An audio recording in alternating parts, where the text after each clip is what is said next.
close again because she wasn't Mhm. wrong. I checked email at dinner table twice this week. Not proud of that math, but it sat with me longer than I expected. Not guilty exactly, more like getting caught being a hypocrite by a 12-year-old who doesn't know a nicer way to say it. So today, how do you actually model this stuff instead of enforcing it? All right, guys, welcome Mhm. back to the Parent Support Podcast. I'm Curtis. And I'm RJ. And I'll just admit it right now, Curtis. I ran a double standard for years and it didn't even clock, right? Until Armanda pointed it out in almost the exact same way that London did with you. Yeah, it's pretty humbling, isn't it? How Hmm. consistently our children can catch us on this. Yep. Because they're not listening to the rule, right? They're watching the pattern. Again, Yep, they mirror our behavior, right? Today we're getting into yep, the why that gap matters so much. And some genuinely small, doable things that close it. that's right on. So small being the key word. Nobody's about to throw their phone into a lake, right? Yeah, correct, right? We don't need to go Yeah, to that extreme. no, not at all. So let's start with why this gap even exists. Why do we even set rules for kids that we're not actually following ourselves? Honestly, because the rule was designed around their behavior, not Yep. ours, right? Hmm. We think about screen time as a kid problem to manage, Right. not a household culture that we should be building upon, right? So we make rules that point outward. You can't have your phone with you at dinner without ever asking whether that rule points at us to. Yeah, and kids notice that asymmetry almost immediately, right? Because a lot of times you'll be sitting Absolutely. there doing something, and it's like, "Oh, what are you doing?" Like, "Oh, yeah, hold on." Yep. Right? Yep. They definitely see what we're doing better than we do, right? Yep. And they recognize it immediately. And then they Yep. remember it longer than we'd like, right? Yeah. A rule that only applies to them reads as control, not wisdom. And that's what we're trying to change the model here, right? A rule that applies to the whole house reads as this is just how we live. Right. Same words, completely different message, depending on whether you're included in it or not. Yeah, that's pretty much a pretty clean line, clean way to draw that line, RJ. Is the rule about the house or about them specifically? Is more Mhm.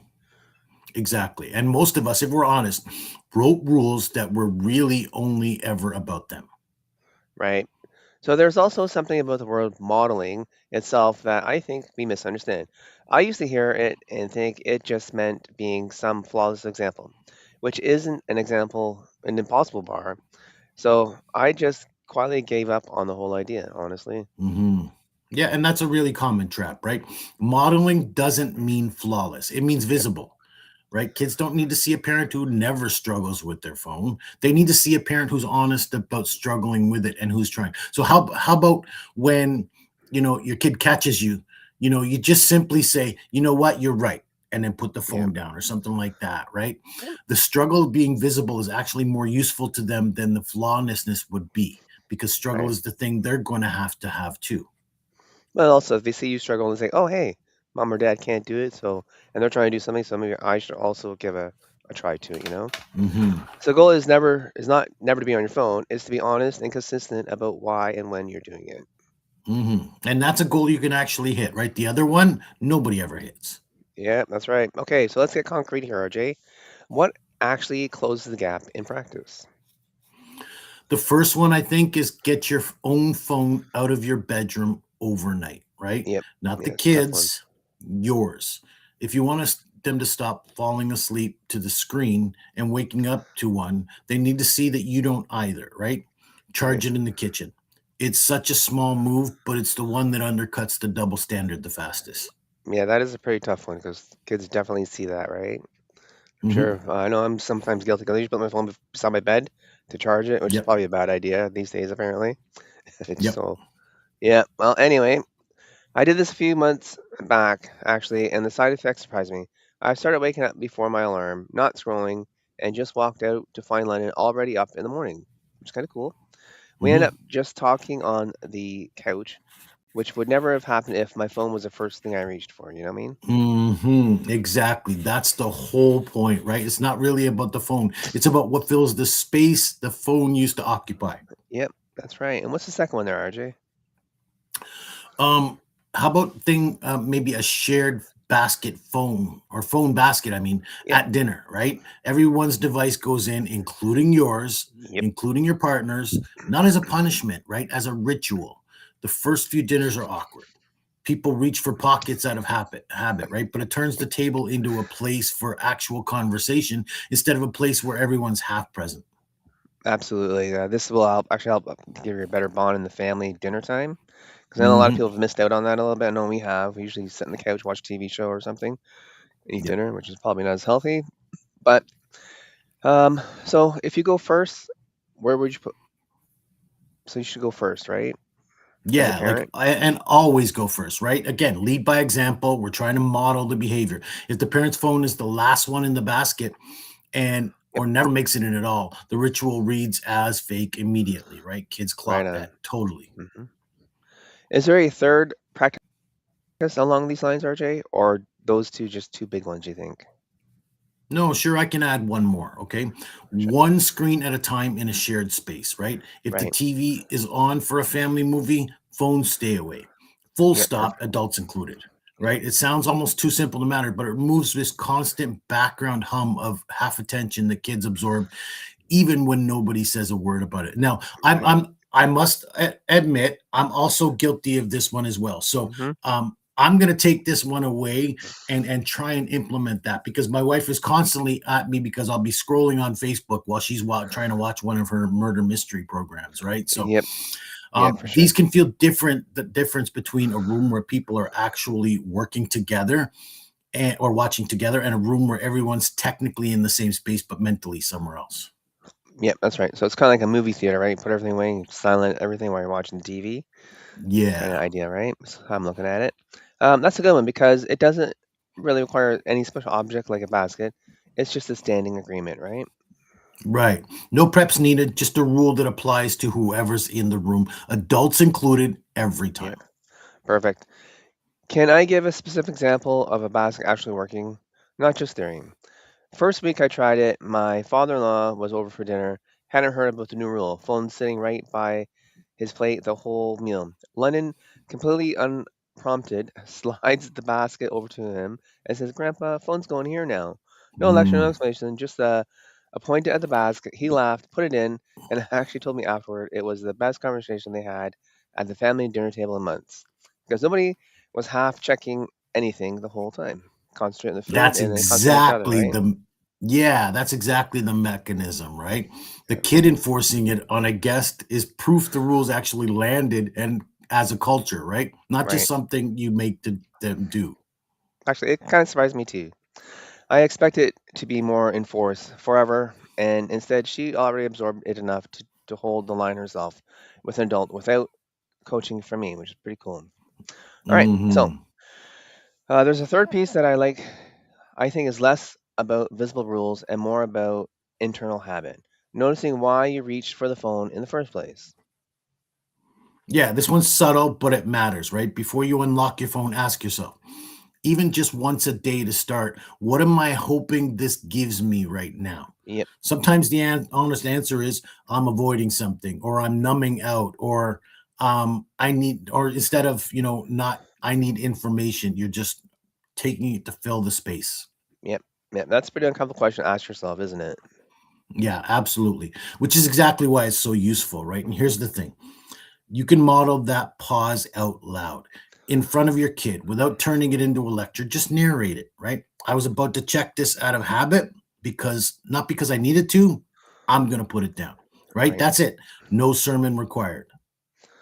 So the modeling isn't just behavior, it's the occasion narrating the internal process behind that behavior as well. Right. Because kids can't see the pause happening inside your head, right? If Right. you never say it out loud, all they see is you sometimes on your phone and sometimes not Yep. visible logic connecting the two, right? Narrating it out once in a while makes the invisible part visible. Perfect. I did this by accident actually a couple weeks ago. Rough day, sitting on the couch, and I caught myself reaching for my phone for basically no reason. Nothing I needed, no messaging. I was just waiting on just the reflex. You know what I mean? And Yeah. I said out loud, mostly to myself, huh, do I actually need that? And then put it back down. London, who didn't even realize was paying attention, said, "Wait, You don't do that? You don't do that? Ugh. You don't wait, you do that too? Like, she Hmm. generally thought reflex catching was something only kids struggled with. Hmm.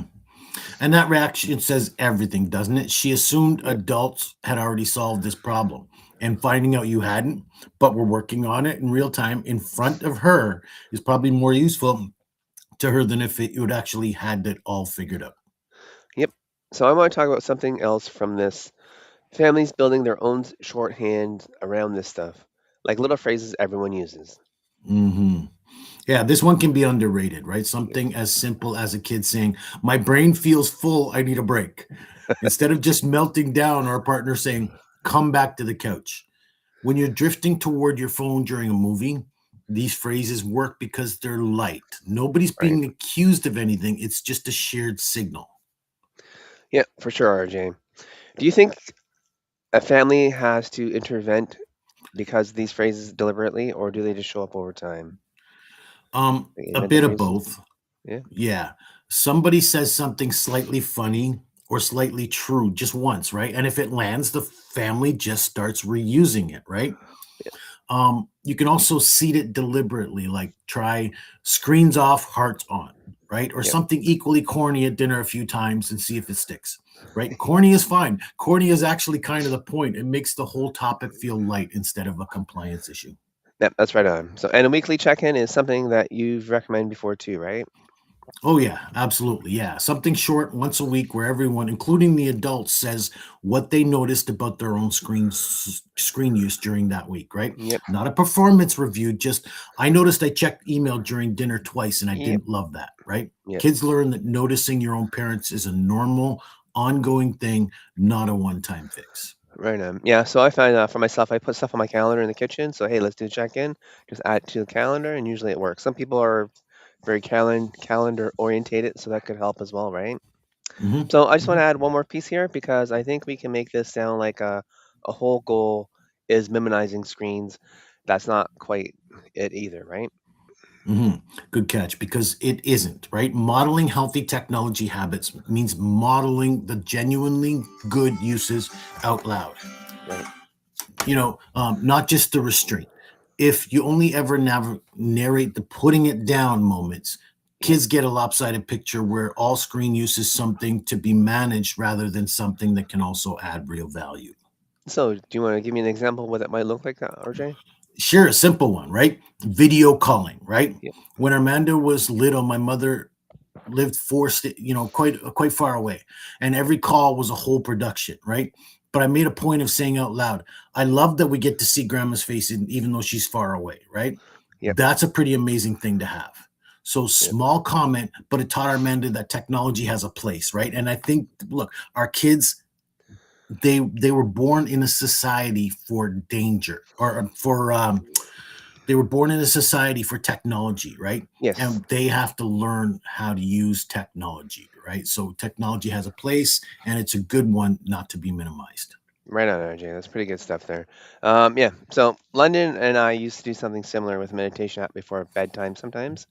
I'd Hmm. say this actually helps me settle down so she hears me naming what the tool is doing for me, not just Right. silently and just, she starts using it as well sometimes. If she can't sleep, she'll go into her phone, use one of the meditation apps, and actually fall asleep, which is pretty good. Yeah, that's exactly the pattern, right? Yep. Point out when tech supports a relationship of your own well-being, the same way you'd narrate a pause before scrolling. Right. Both halves matter: the restraint and the genuine appreciation for the app or for the use of the technology, right? Kids raised only hearing that restraint half tend to associate all technology with guilt, which Right. isn't accurate, right? And isn't Nope. useful to them either long term. So it's less screen. So it's less screens bad and more screens deserve the same attention. So if you good screen time, there's bad screen time, and then you have to be responsible and be honest to yourself about those things, right? So is Yeah. there anything else we need to talk about? No. Um, nope, I think that's the whole reframe right there, right? Right on, RJ. So where would you actually run this double standard with Josh and Amanda looking back now since we did this Mm, podcast? I think work email mostly, right? I had Yep. this story of myself that checking the work didn't count as screen time.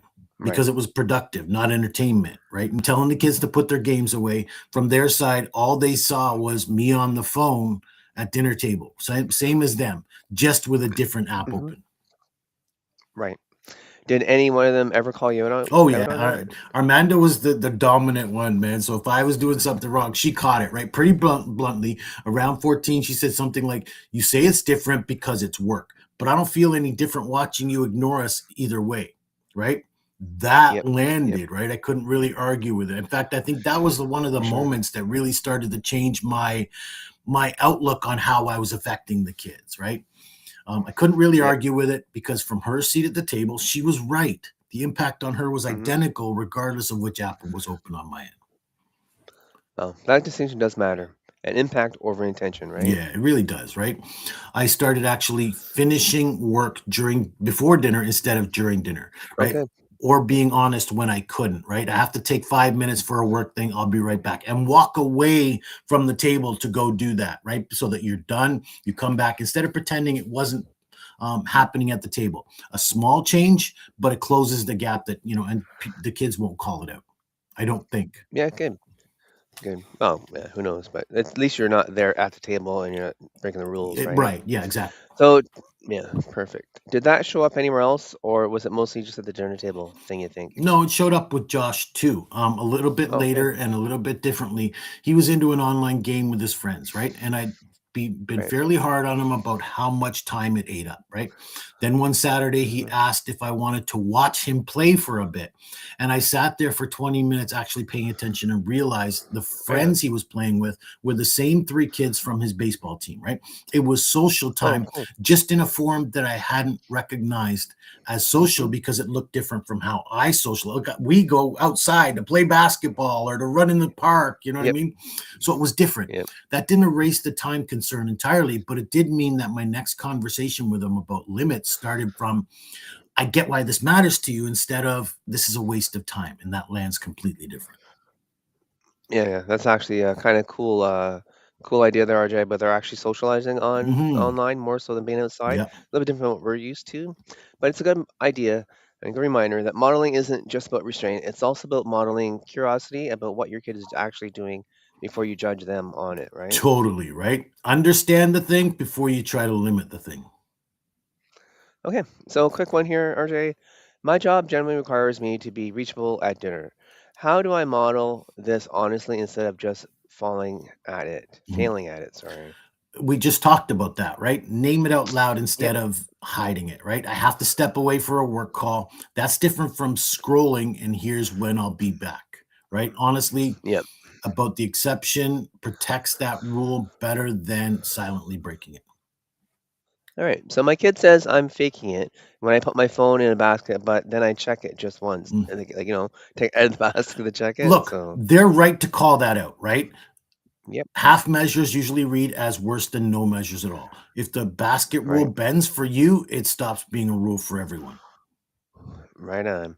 So, is it too late to start this stuff with a teenager who's already skeptical of anything that looks like a family activity? As with anything in life, it's never too late to start something, right? But drop the Yep. framing of family activity entirely with a skeptical teen. Just quietly change your own behavior first with zero announcement and let them notice it on their own. Perfect. So, my partner and I disagree on how strict to be about our own phone use. How do we get aligned? You have to talk about it. Compare notes Yep. privately, right? Not in front of the Mhm. kids, and agree on at least one shared rule that you're both actually, want to work toward, even if it's a small one. One consistent shared rule beats two inconsistent competing philosophies every time. Look, I was a stepfather. I had to learn my Yep. wife's rules because my wife, these are my kids, right? That's when we first Yep. got together and our kids were very young. Um, Yep. I had to learn her modeling, but we had to talk about these things in order to model these things. Right. Right. Good. So, here's another question. I slipped back into my old habits after a few good weeks. Is the whole thing ruined now? Mm-mm, not even close. Slipping back is basically guaranteed at some point, right? We're going to mess up until we get it right. What matters is whether you notice and reset out loud if you Yep. can, right? I got sloppy about this again. I'm resetting today. which is Right. itself a form of modeling, maybe the most important one.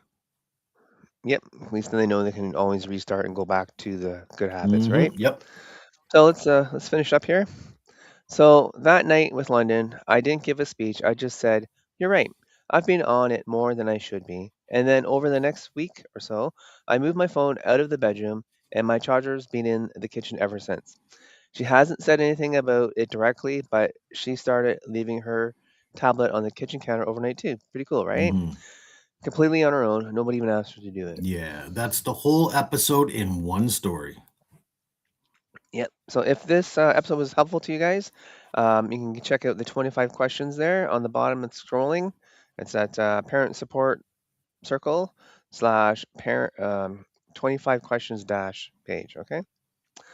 Also, if you're watching on YouTube, please like, follow us, subscribe, ring the bell so we know that when we go live, you get notification. If you're on Facebook, leave a comment. If you have any questions, leave a comment on Facebook, and we'll definitely get back to you, and maybe we can cover it in one of our episodes Hmm. and be part of it. We'll let you know who it is from, so you get recognition. So for now, pick up one thing from today: the overnight charging spot, the dinner basket, the pause before you tap, and change your own behavior first, quietly before you ask anything of your child Hmm. or kid. And give yourself some grace. Nobody's asking for a perfect household, just a household where the rules apply to everyone. Yep, yep, perfect. Thanks, RJ, for the helping us out today, and thanks for joining us here at the Parents Support Circle. And we'll see you guys next week. Have a good Yep. one. See you next time.